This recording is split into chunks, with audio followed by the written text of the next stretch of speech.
Patrick D, and welcome to a series of programs here on Rogers Community 11 called Troubled Teens in the 90s. Well, our first show takes us down to Lauren Crest, Cornwall Youth Center, and I had a chance to meet with the director, Wayne Kite, who's going to give us some information about how Lauren Crest can help some of the kids with disposition. But before we get to that, I'm going to be showing you part one of Who Am I?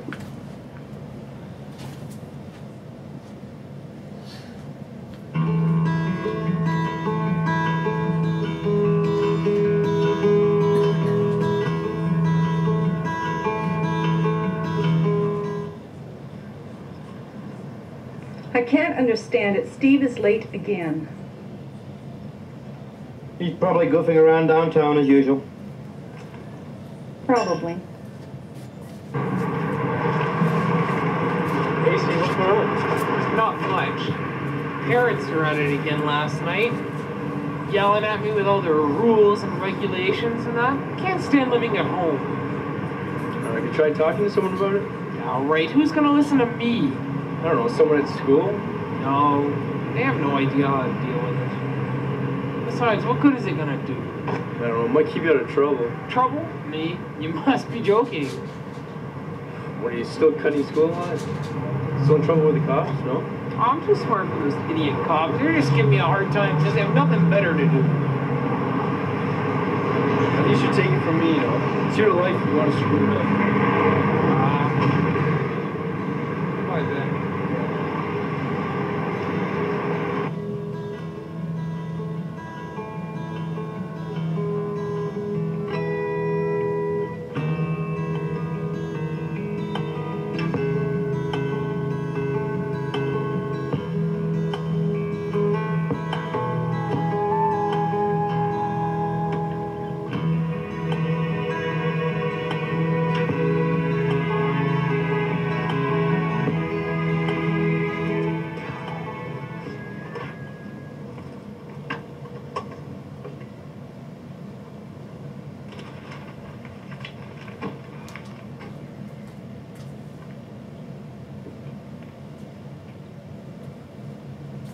Where have you been?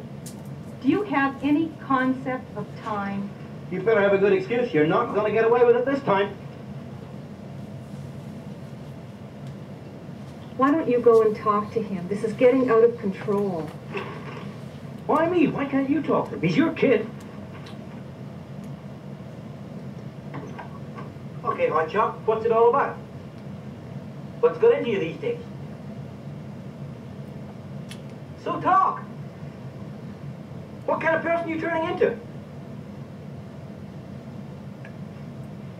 Okay, so don't talk. See if I can. Well, I tried talking to him, but he won't answer. No, I'm at a loss for words. What should we do? Leave him alone, see what happens.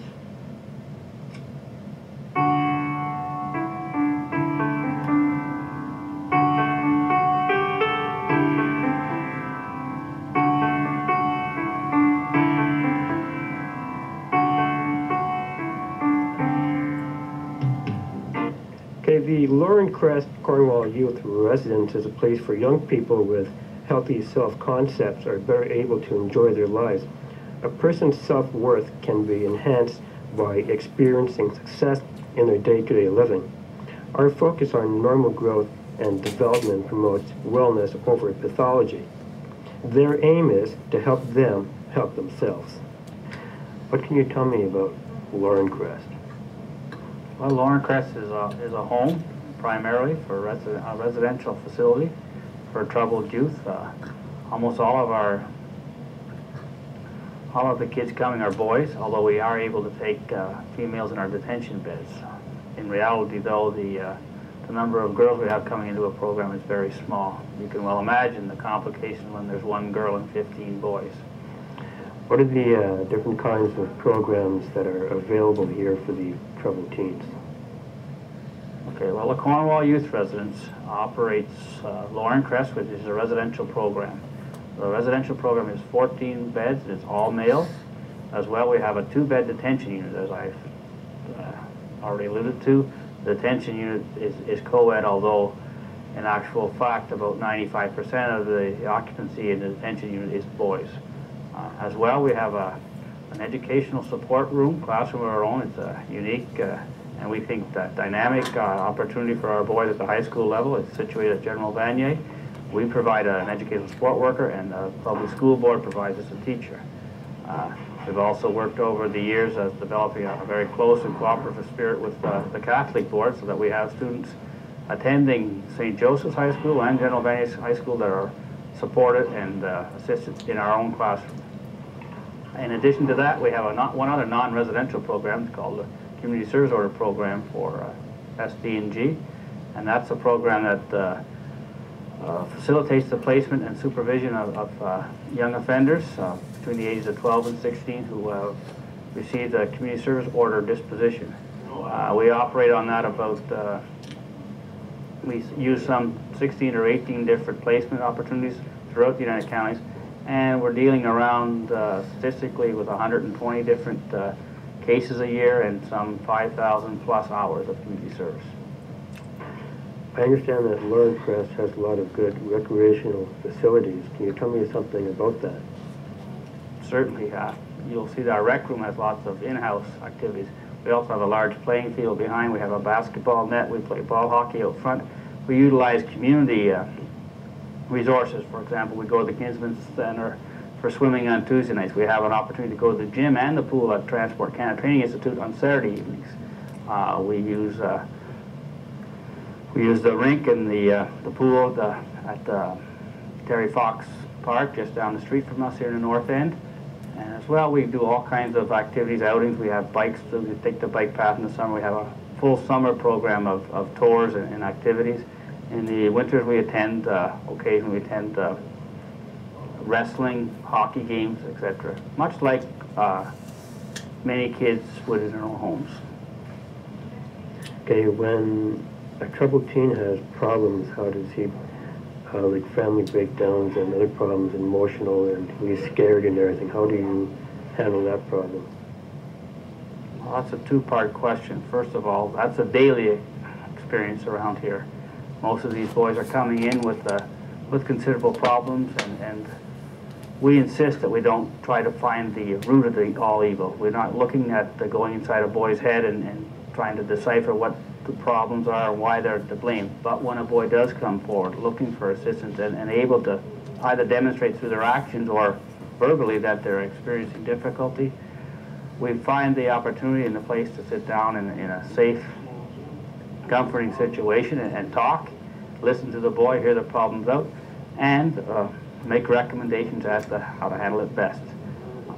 Similar to everyone else, I mean, these guys are going through the growing pains. It's difficult to grow up. I predict it's more difficult to grow up in the 90s than never has been before, for a number of reasons. The support systems in the community are not what they used to be. The fact that adults, so many of us adults are having troubles ourselves, that there's less support available to the kids from that end of it. And the other side of it, of course, is that the expectations for teenagers are higher and more demanding than they ever have been.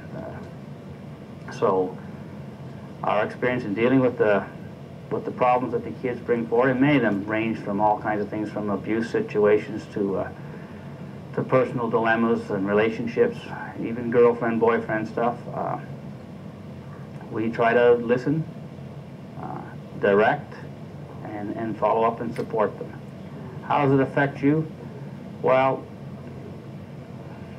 each case is different, but you have to be able to separate yourself from the boy, to provide an adult, mature, professional outlook on what the boy's going through, empathize with them, but not to the point where you're emotionally involved, so much so that you're not able to separate what the boy is saying and what the boy's needs are.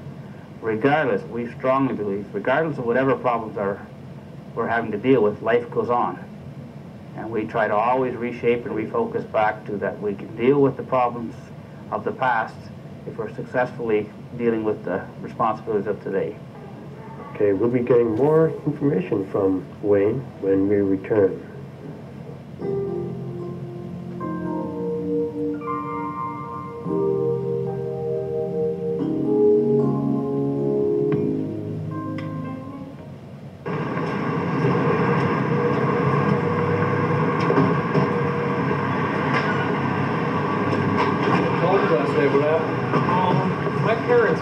started out again.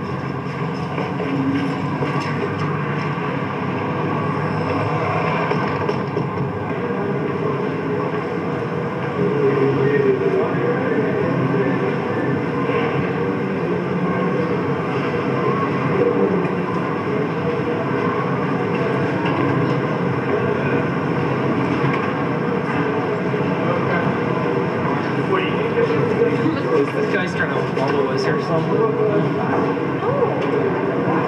I think we've had trouble with that guy with the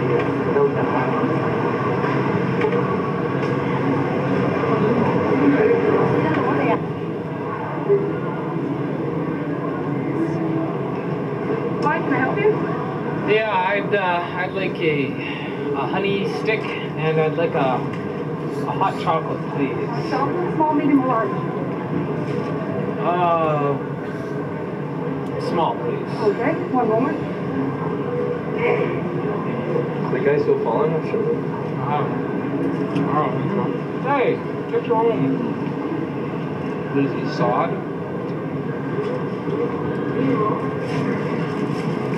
Hello, service. Oh, just wait, man.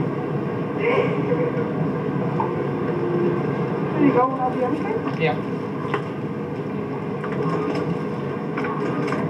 That's $150, please. $2.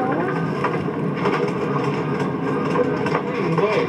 Now I can go for a ride on the machine downstairs. Help you? No, Coke. Just a Coke, small Coke. Small Coke? Yep.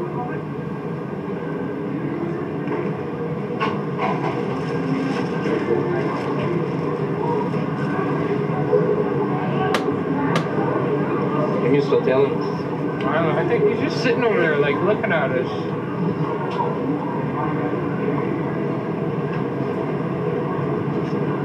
That'll be everything? Yep. That's 88, please.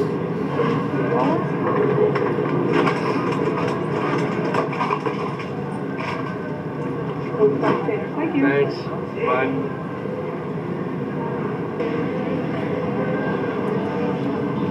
Holy slow service. Sounds good. Anyway, last night, my parents, like, laid into me for 3 hours. Simply because I came in late, eh? Break. What are you gonna do about it? I don't know, I thought about running away from home or something. Running away from home.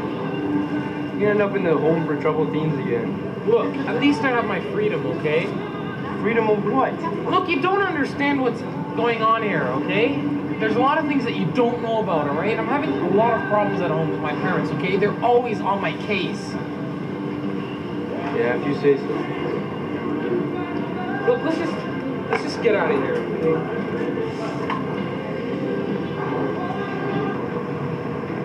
Go ahead. Go ahead.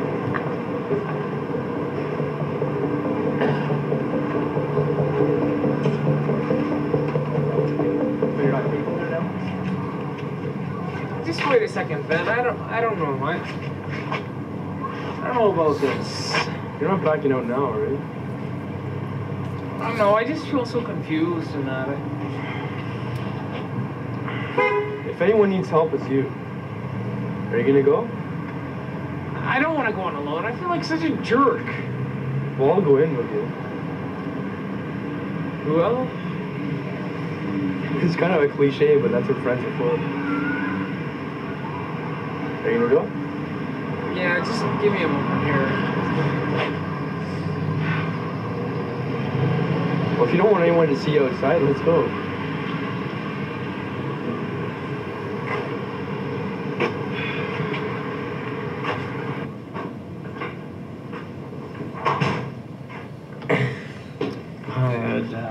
I'd like to see a counselor, please.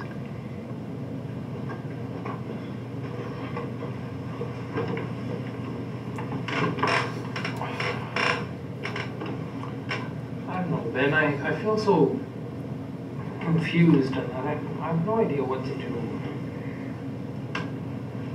I'm sure you can make it through it. These guys can help. I've been through it, and I guess you could say it worked.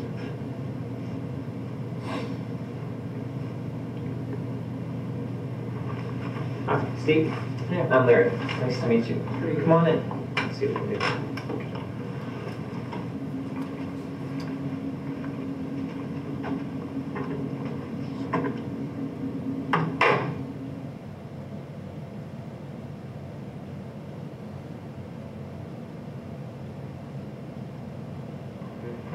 Welcome to Laurencrest. This facility was built in 1968 and we've been operating it now for 25 years. October of next year is our 25th year of having kids in care. This is the living room, dining room area of Laurencrest. It's designed for large group living.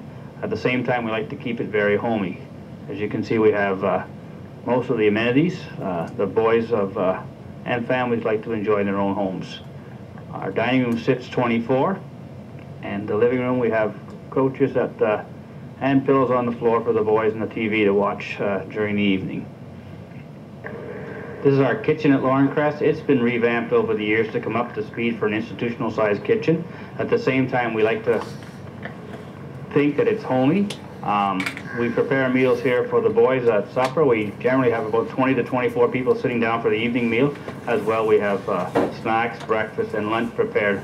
And often the cook of the facility helps by preparing business lunch so we can have some of our board meetings and committee meetings here at the residence. The back part of the residence is a residential boys only, and it consists of 6 bedrooms, a large washroom with shower facilities and tub. Each of the bedrooms is designed along a college dormitory line with 3 boys per bedroom, each boy having their own desk, cupboard, and bed. 5 of the bedrooms are identical, and the 6th bedroom we will be seeing a little later is called the Honor Program Room, and that's for the boys that have done really well and are setting an example. We consider it the penthouse suite. As noted earlier, each bedroom has 3 beds, and each boy has their own bed, cupboard, and desk we're responsible for, and we like to think it's in line with, as I stated, most college dorms. The Honor Room is a program what we call the penthouse suite because it has a few added luxuries, including their own television and a ghetto blaster and Nintendo. The Honor Room the Honor program is a privilege program that's earned by hard work by the individuals that come. It takes at least 10 weeks on a residential program in the other rooms to earn the privilege of the Honor program, and attaining the Honor program status requires contracting with Laurencrest between the boys and the staff, and living up to the responsibilities that are inherent in it. We also like to think that it's a motivational because the perks that come with the room, as well as the additional responsibilities that are involved.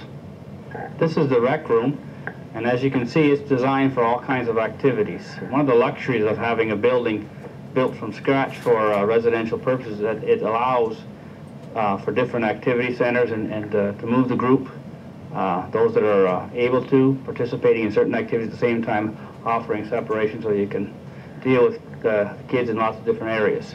We have a weight machine, ping pong, and 2 pool tables, as well as a games area in this room. In addition to the weight room at the back, we have our famous punching bag room. It's used primarily for part of the workout, but also for anger control. At Laurencrest, you're allowed to be angry. It's how you deal with the anger that's important. And we think one of the best ways of dealing with it is taking it out in the punching bag. Just off the rec room is the staff office and the bulk storage area, as well as the bulletin board where we post the reward ladder. The reward ladder is a big part of our program, and although rather complicated looking at it, it's rather simple when it comes down to what is offered and what's available. And as you might notice, the more effort made by the boys and the higher step they earn, the more privileges they're afforded. One of the advantages of having the place designed for this purpose, institutional living, is that we have this storage space. Everyone at home, I can sure recognize the fact that when you're living with 16 or 20 people in the building, that it requires a lot of storage, and we have the luxury of having this bulk storage for our foodstuffs, allowing us to buy in bulk and therefore keeping the cost down. This is the staff office where the child care workers work out of. Again, this is just off the rec room. All the case files and case management requirements are all dealt with down here. We have a daily log, and our documentation is quite demanding these days, but we've found a system that seems to work for us. This is the office wing, starting with the secretary's office. As you can see, it's a nice big bright space and allows Lise to do the zillion things she has to do daily. We're going to go down the hall here and we're going to visit my office, the director's office, the supervisor's office, and the library. The library is also a family meeting room and also serves as our boardroom when we have our board meetings. Well, as you saw, the staff members at the Cornwall Youth Center, they believe the primary consideration in providing care is the relationship between the youth and those adults involved in their daily living. Caregivers have to be skilled and highly motivated, empowered, and supported to meet their aim. Time is needed to develop caring relationships that include trust, attachment, compassion, empathy, and security. If you have any comments about the program you've just seen, call the response line at 932-1433. And join me for another edition of Troubled Teens in the 90s, right here on Rogers Community 11.